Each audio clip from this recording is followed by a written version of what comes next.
사도신경으로 신앙 고백하시겠습니다.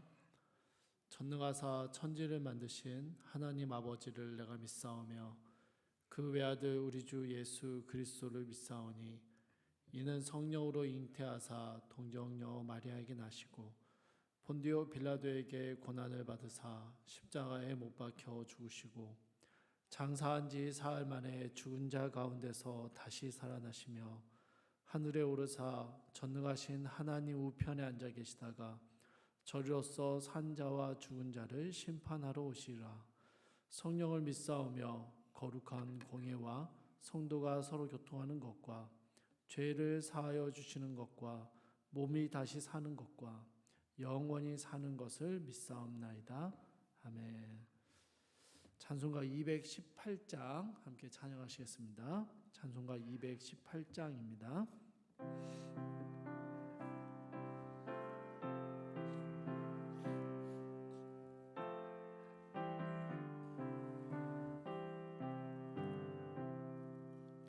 내 맘과 정성을 다하여서 주 너의 하나님을 사랑하라. 내 몸을 아끼고 사랑하듯 형제와 이웃을 사랑하라. 주께서 우리에게 명하시니 그 명령 따라서 살아가리. 널 미워 해치는 원수라도 언제나 너 그렇게 사랑하라. 널 핍박하는 자 위에서도 신실한 마음으로 복을 빌라. 주께서 우리에게 명하시니 그 명령 따라서 살아가리. 나 항상 주님을 멀리하고 형제를 사랑하지 못하였다. 이러한 죄인을 사랑하사 주께서 몸 버려 죽으셨다. 속죄의 큰 사랑 받으니모 내 생명 다 바쳐 충성하리.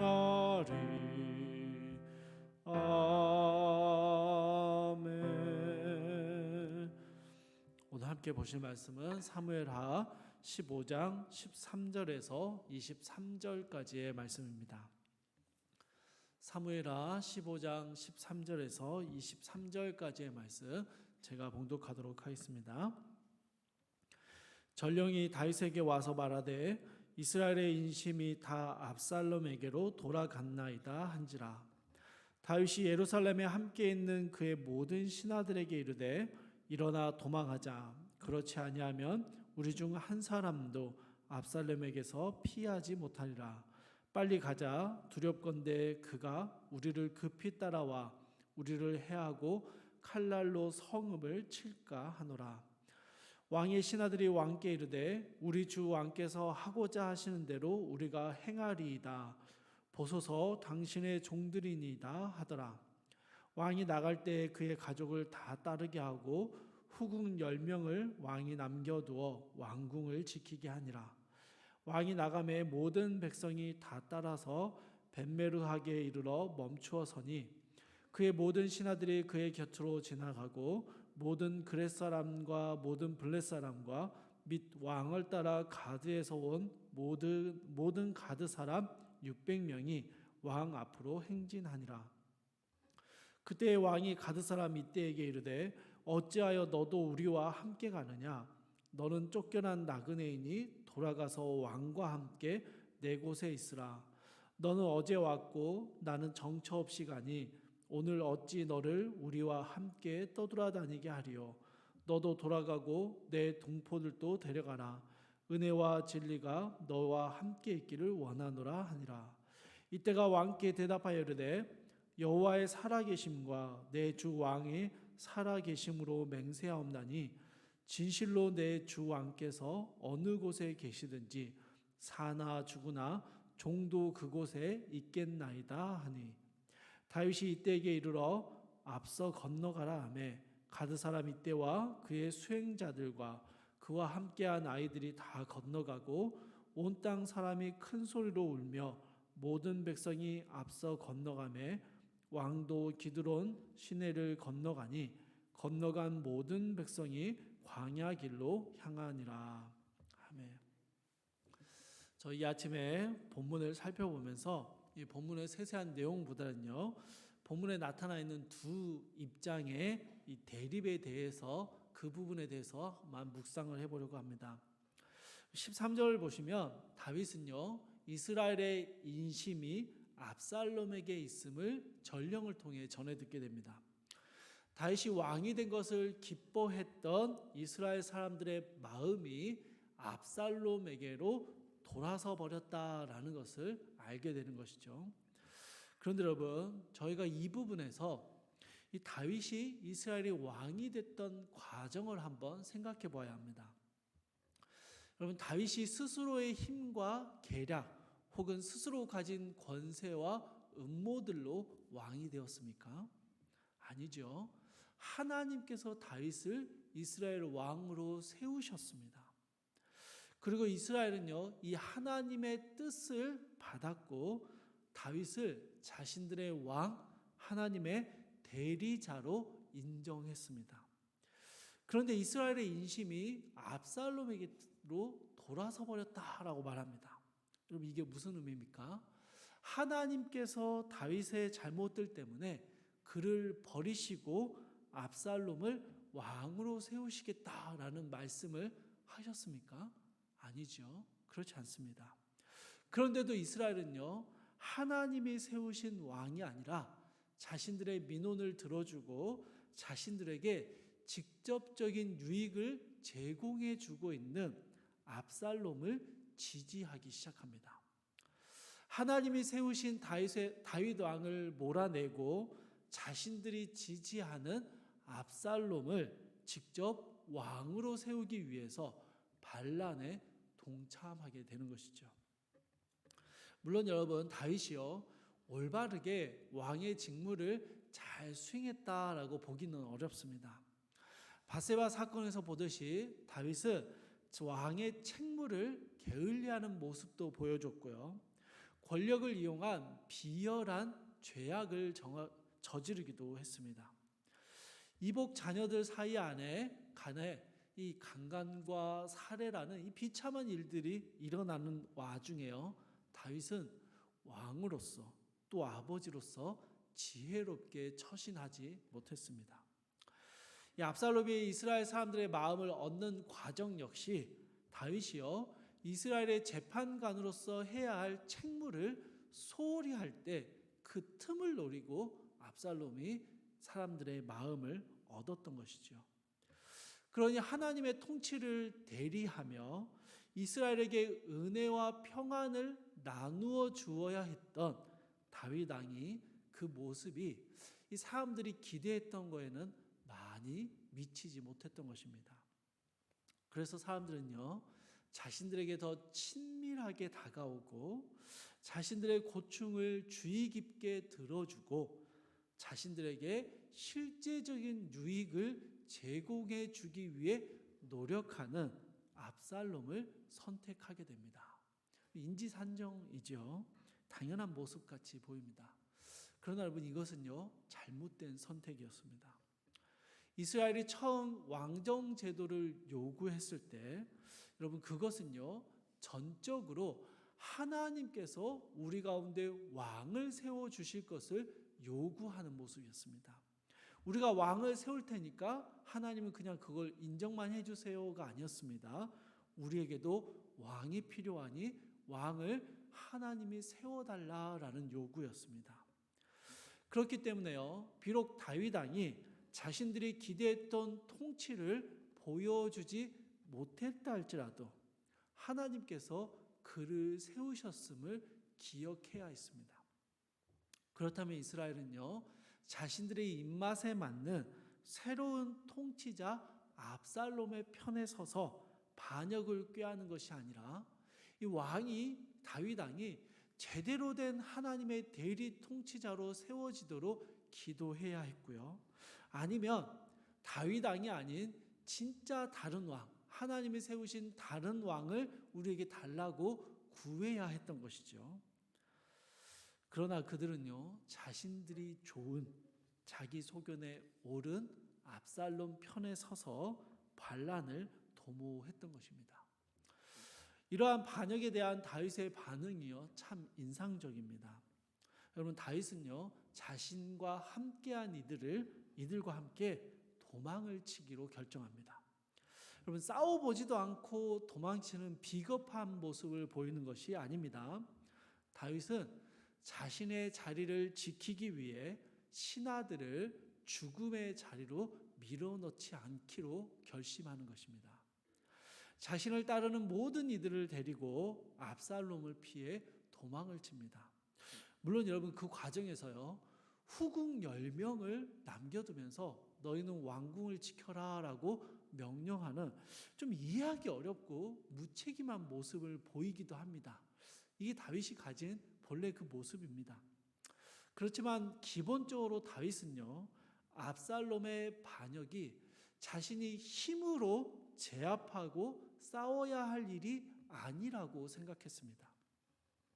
그 옛날 사울에게 목숨을 위협받을 때 맞서 싸우지 않고 도망쳤던 것처럼 이번에도 그는 하나님의 일하심을 신뢰하며 묵묵히 그것을 받아들여야 한다라고 여겼던 것이죠.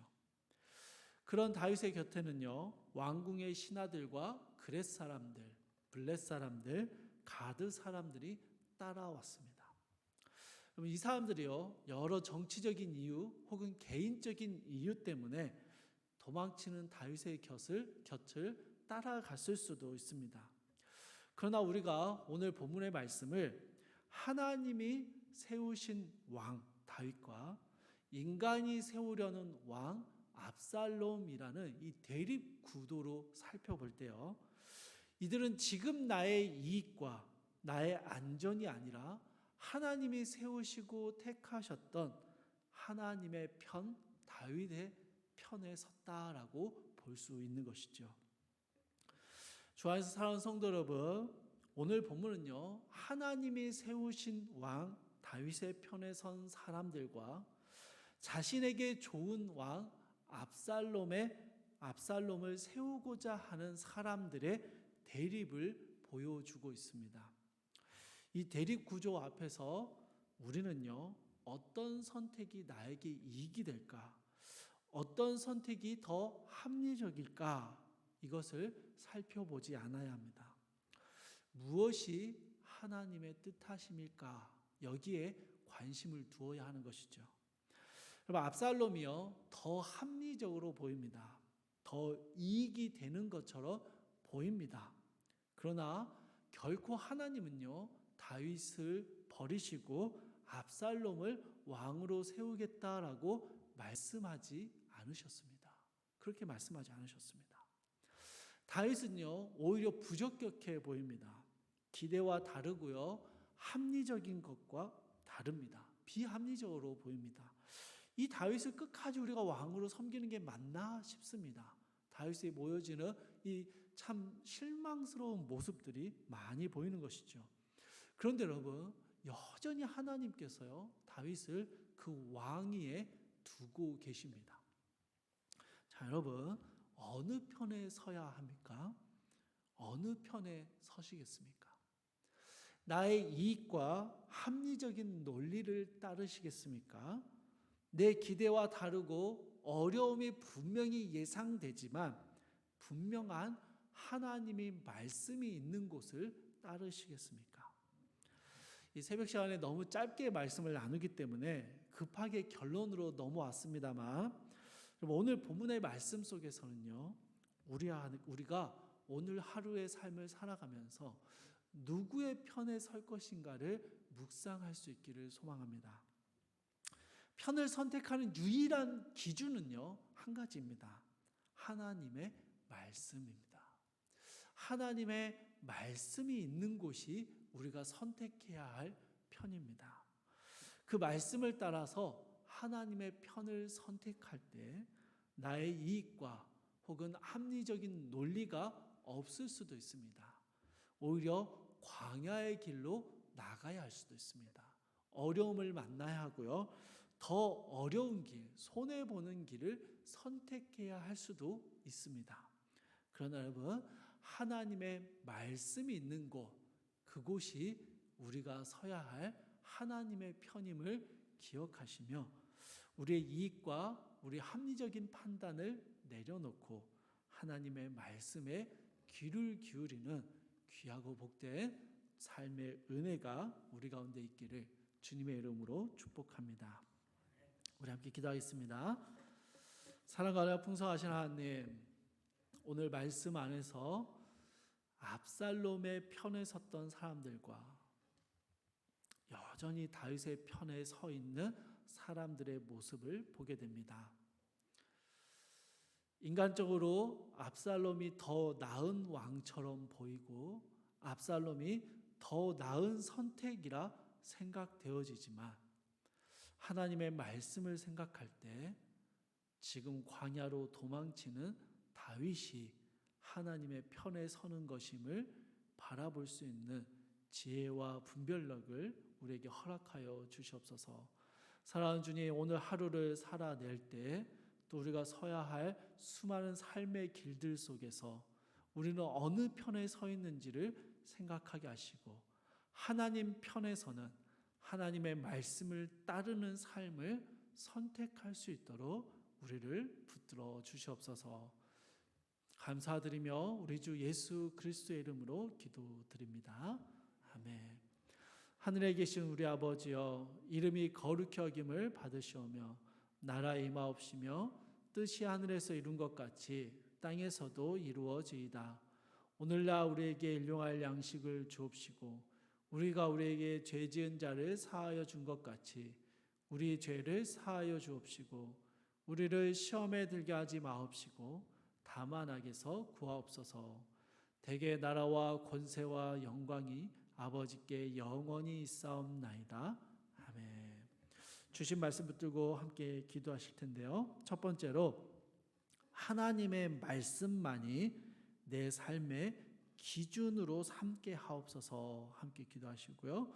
두 번째로 선택과 결정의 순간에 내 유익과 지혜가 아니라 하나님의 말씀을 따르는 길을 선택하게 하옵소서 함께 기도하시고, 마지막 세 번째로 성문교회가 끝까지 하나님 편에 서기를 선택하게 하옵소서. 우리 함께 기도하시고 각자의 기도 제목 가지고 기도하시다가 자유롭게 돌아가시기 바랍니다. 사랑하나 풍성하신 하나님, 오늘 본문의 말씀을 묵상하면서 나는 어느 편에 서 있는지를 돌아봅니다. 하나님 말씀에 순종하며 따라가는지 아니면 하나님 말씀은 제쳐두고 내 생각과 내 결정과 내 지혜와 내 유익을 따라 선택하며 살아가고 있는지 내 삶을 돌아봅니다. 사랑하는 주님, 사랑하는 주님, 내 삶의 수많은 선택과 결정의 순간들 속에서 하나님의 말씀을 따르는 길을 선택할 수 있는 용기를 허락하여 주시옵소서.